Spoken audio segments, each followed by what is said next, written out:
Hi, today we're going to look at digital full moon photography. Now, taking a photo of the moon isn't as easy as you might like, even with today's better cameras, but here's a load of hints that will help you take the best possible photograph of the full moon.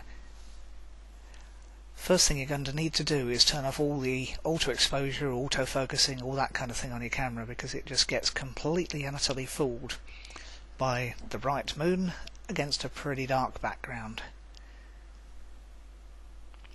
And obviously you're going to need a sturdy tripod to rest your camera on, as the exposure is way too long to be able to hold the camera steady by hand. Autofocus also gets fooled by the moon. Although it's effectively infinity on the setting, it doesn't always work that out, and it can get fooled by other things, so that's the next thing to switch off. So you're basically in full manual mode. The plus point is that, unlike the old-fashioned film cameras that we used to have, you don't have to hang around. If you've got a duff shot, you can find out virtually instantly and take another one. So don't be afraid to experiment with this. Even if it means you're out there shivering for an hour or so, you should get a pretty superb shot of the moon at the end of it. And make a careful note of your settings, obviously, so that the next time you do it, you're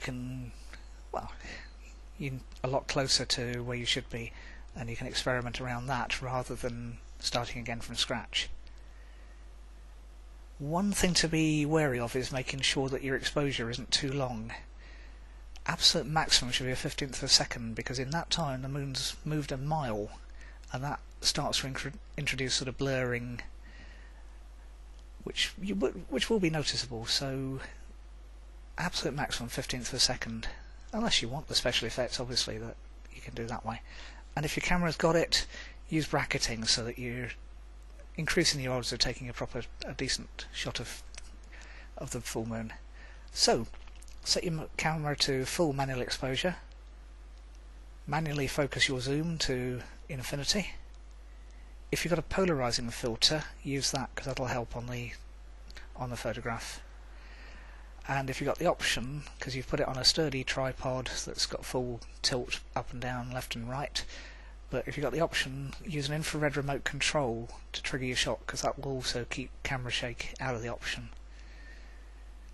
Make sure your memory card's big enough, because you've set your camera to a maximum number of pixels. And basically, play away. Good luck, and when you take a good shot of the full moon, let me know and we'll put a link to it.